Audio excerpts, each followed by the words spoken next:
તો ભારત અને પાકિસ્તાન વચ્ચે વધેલા તણાવના પગલે રાજ્યના દરિયાકાંઠાના વિસ્તારોમાં સુરક્ષા વ્યવસ્થા વધુ કડક કરવામાં આવી છે। આણંદ જિલ્લાના ખંભાત શહેર નજીકના વિશાળ દરિયા કિનારે રાઉન્ડ ધ ક્લોક પોલીસ બંદોબસ્ત ગોઠવવામાં આવ્યો છે। ખંભાત મામલતદાર મનીષ ભોઈની અધ્યક્ષતામાં માછીમારોની બેઠક યોજાઈ હતી। બેઠકમાં દરિયામાં જતા માછીમારોને સુરક્ષાને ધ્યાનમાં રાખી વિવિધ સૂચનાઓ આપવામાં આવી। ખંભાત શહેરના પીઆઈ વીપી ચૌહાણ દ્વારા સ્પષ્ટ સૂચના આપવામાં આવી કે દરિયામાં માછીમારી પર જતી વખતે પોલીસ રજિસ્ટરમાં પોતાનું નામ એન્ટ્રી કરાવવું ફરજિયાત રહેશે। તેમજ માછીમારી દરમિયાન કોઈ અજાણી બોટ કે શંકાસ્પદ વ્યક્તિ નજરે પડે તો તાત્કાલિક એસઆરડી જવાનો અથવા પોલીસ તંત્રને જાણ કરવાની સૂચના અપાઈ છે। હાલના તણાવ ભર્યા સંદર્ભમાં ખંભાતના દરિયા કિનારે 12 એસઆરડી જવાન, શહેર પોલીસના 10 જવાનો તથા એક પીએસઆઈ અધિકારી દ્વારા 24x7 પેટ્રોલિંગ કરવામાં આવી રહ્યું છે। અધિકારીઓએ જણાવ્યું છે કે સુરક્ષામાં કોઈ પણ બેદરકારી ન રાખવામાં આવે તે માટે સ્થાનિક માછીમારો તથા તટવર્તી વિસ્તારોના નાગરિકોનો સહયોગ પણ જરૂરી છે। આ પરિસ્થિતિને ધ્યાને રાખીને પોલીસ તંત્ર દ્વારા એસઆરડી જવાનો અને એને મૂકવામાં આવેલા છે। અહીંયા ખંભાતના જે દરિયાઈ ડંકો કહેવાય ત્યાં 24 કલાકનો એસઆરડી બંદોબસ્ત રાખવામાં આવેલો છે।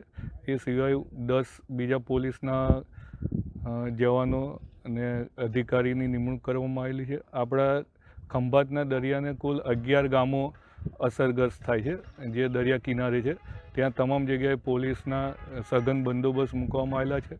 એ છતાં અને round the clock senior police અધિકારી દ્વારા પીઆઈ સાહેબના જે રાઉન્ડ મારવામાં આવે છે અને માછીમારોની મીટિંગ બોલાવી અને તેઓને સમજણ આપવામાં આવેલી છે કે કોઈ પણ હિલચાલ જણાય, કોઈ શંકાસ્પદ માણસ જણાય તો જાણ કરવી। અત્યારે ખંભાતથી વડગામ સુધી માછીમાર લોકો જતા હોય છે। એમની 10 જેટલી બોટ છે। સામે કિનારે કાવી કંબોઈ આવે છે, ત્યાંના પણ માછીમારો જતા હોય છે અને અહીંયા સ્થાનિક માછીમારો એ લોકોને પણ ઓળખતા હોય છે। તો આ બધાને જાણી અને એ સિવાય કોઈ અજાણ્યો માણસ આવે કે કોઈ એવી પ્રવૃત્તિ ધ્યાનમાં આવે તો તાત્કાલિક ફોન કરવાનું જણાવ્યું। તંત્ર દ્વારા એ સૂચના આપવામાં આવી કે અત્યારે ભારત પાકિસ્તાન વચ્ચે થોડી તંગદિલી ઊભી થઈ છે।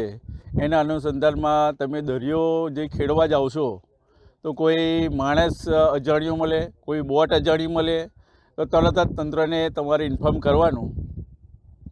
હાલ દરિયામાં શું પરિસ્થિતિ છે? હાલની દરિયામાં એવી પરિસ્થિતિ કે અત્યારે તો કંઈ છે નહીં, પણ મામલતદાર સાહેબ અને પીઆઈ સાહેબ એમને જે સૂચના આપી એના અનુસંધાનમાં અમે એલર્ટ રહીએ છીએ કે કોઈ આવે તો તાત્કાલિક જાણ કરી દેવાની। અમારી જોડે તો એવા સાધનો છે, જે ફોન છે, એ તાત્કાલિક જાણ કરી કે ભાઈ બોટ આવી છે કે કોઈ માણસ અજાણ્યો છે। માણસ અજાણ્યો હોય તો અમને ખબર જ પડી જાય અને દરરોજ જે માણસો મળે છે તો અમને મળે છે। એ આજુબાજુ મારા પડોશી છે, આ કાવીવાળા ભેગા થાય, તળાતલાઈવાળા ભેગા થાય, વડગામવાળા ભેગા થાય, એ તો અમે માણસ અરજપરજ જાણીએ છીએ કે ભાઈ આ માણસો છે, આ માણસો છે।